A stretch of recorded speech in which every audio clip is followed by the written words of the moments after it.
ரதசப்தமியையொட்டி திருமலையில் நேற்று ஒரே நாளில் 7 வாகனங்களில் உற்சவரான மலையப்பர் மாட வீதிகளில் பவனி வந்து பக்தர்களுக்கு அருள்பாலித்தார்.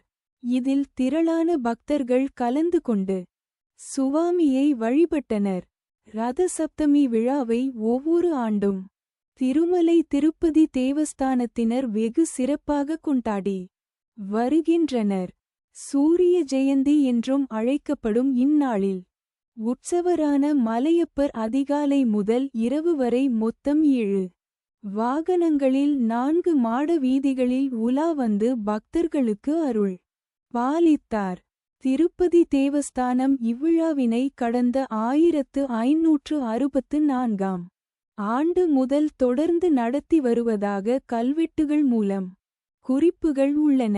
இந்நிலையில் நேற்று காலை 5:30 மணிக்கு முதல் வாகனமாக தங்க சூரிய பிரபையில் சூரிய நாராயணராக மலையப்பர் எழுந்தருளினார். மாட வீதிகளை வலம் வரும்போது மிகச்சரியாக காலை 6:48 மணிக்கு சூரிய கிரணங்கள் மலையப்பரின் பாதங்களில் விழுந்தன. அப்போது அங்கிருந்த திரளான பக்தர்கள் பின்மேற்கோள்குறி கோவிந்தா கோவிந்தா என பக்தி கோஷமிட்டு பெருமாளை வழிபட்டனர். சூரிய பிரபையை தொடர்ந்து சின்னசேஷ வாகனம், கருட வாகனம், அனுமன் வாகன சேவைகள் நடந்தன. பின்னர் மதியம் கோயில் அருகே உள்ள குளத்தில் சக்கர ஸ்நான நிகழ்ச்சி வெகு சிறப்பாக நடந்தேறியது.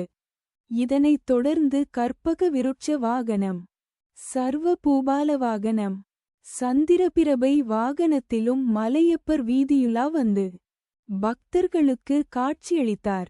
இதில் திரளான பக்தர்கள் கலந்து கொண்டனர். மாட வீதிகளில் பக்தர்களுக்கு தேவஸ்தானம் சார்பில் உணவு, குடிநீர், மோர், பால் போன்றவை விநியோகம் செய்யப்பட்டன. மேலும் பலத்த பாதுகாப்பு ஏற்பாடுகளும் செய்யப்பட்டிருந்தன. ரதசப்தமி விழா திருப்பதி தேவஸ்தானம் சார்பில் திருப்பதி நகரில் உள்ள கோவிந்தராஜர் கோயில், திருச்சானூர் பத்மாவதி தாயார் கோயில்களிலும் சிறப்பாக நடைபெற்றது.